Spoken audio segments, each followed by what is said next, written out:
Tidal bores occur in rivers around the world when the leading edge of an incoming tide race upstream against the flow of the normal current. They typically only happen in places where there's a large tidal range of more than 20 feet and can lead to some spectacular sights. At the right time of year, some become popular sites for surfers, but others can be a lot more dangerous. One place that often sees this phenomenon is the Qiantang River in China, and it's where the world's largest tidal bore happens. During August, the conditions are just right, and the swell can reach 10 to 15 feet in height, breaking the banks and temporarily flooding regions along the shore. It's an annual event that is mentioned in texts dating back hundreds of years, and even saw the construction of a resort to watch the tide from during the Ming Dynasty.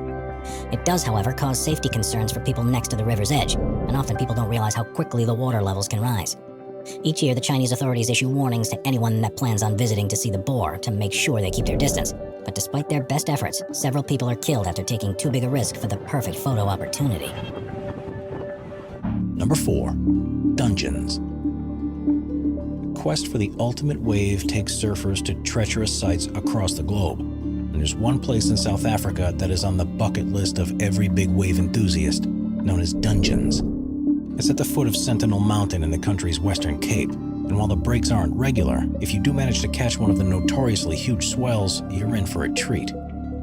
The best time is usually during August, when the storms that occur over the Southern Ocean send powerful waves in the direction of South Africa. With nothing in the way to slow them down, they've often traveled thousands of miles before making landfall, and have been measured to reach up to 46 feet tall. Not only can the waves get high, but they're surprisingly long, and those that are able to successfully navigate them without wiping out can travel almost 1,000 feet before reaching the deep water channel. It's not just the size of the waves that surfers have to be careful of here, because the waters are home to a number of shark species, including great whites, and there have been several attacks since the waves were first ridden in 1984.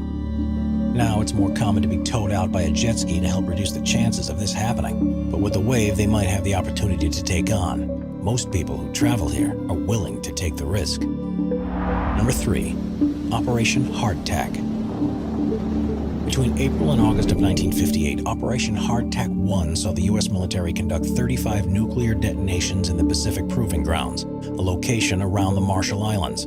The idea of the test was to improve the designs of nuclear weapons and to understand how underwater detonations could impact the local environment and any ships or machinery that are on the water's surface.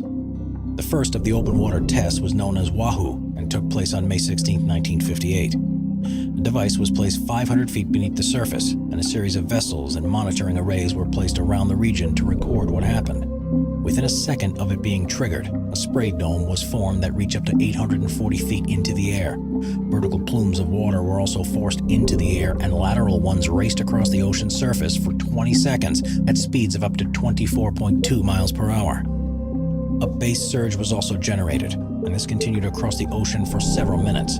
It reached a radius of 8,000 feet within a matter of seconds and swamped any vessels that were in its way. The bomb was calculated to have released a blast of 9 kilotons, and at the time this was the largest man-made wave to have ever been created, a record that has only ever been beaten by other similar underwater nuclear detonations with higher yields.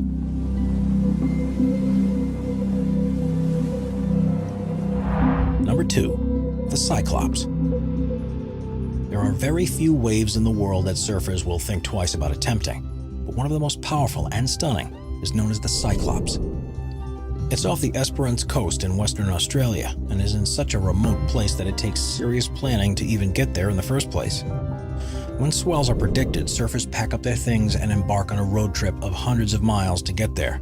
And the last part of the journey involves a 14-mile journey across a beach that tests even the most resilient of vehicles. Even once you're there, it's not so easy to get out to where the waves form, as the currents keep dragging you back into shore. This is why only the best surfers get to try it, because it's impossible to swim out on your own, and even a jet ski tow has its own challenges, so most get there by boat. It's described as the heaviest wave in Australia and has been the cause of countless injuries by those who haven't had the skill to ride it, or were simply unlucky. Misjudging it will land you on the jagged rocks of the reef, and being hours away from any medical center, it's not going to end well. But despite this, the wave is simply stunning and looks more like something an artist in a studio would draw as an ideal wave as opposed to being something that actually occurs in real life. It perfectly curls over, which is why it's called the one-eyed monster, and the color of the water above the coral reef means that it glistens in the sunlight. It's often referred to as the most hyped but least surfed wave in the world, and the more you see images of it, the more it becomes clear why. This does also add the benefit that visitors usually get the whole waves to themselves, but they do also have to face the dangers on their own too.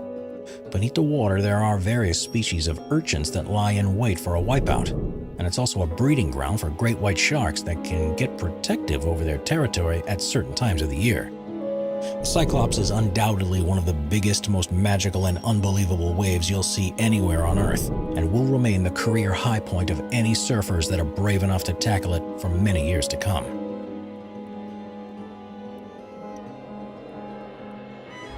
Number 1. Clipper Race Wave. The Clipper Round the World Yacht Race sees novice participants teaming up to crew Clipper yachts to complete a circumnavigation across a period of around 12 months. The route changes each time the event is held, but invariably involves crossing various dangerous stretches of ocean, and this video shows just how dangerous it can be. The weather's tough, but suddenly a huge wave crashes into the side of the boat and completely covers it. Crew members are washed across the deck, equipment is destroyed, and the impact even caused food to fly across the walls in the galley.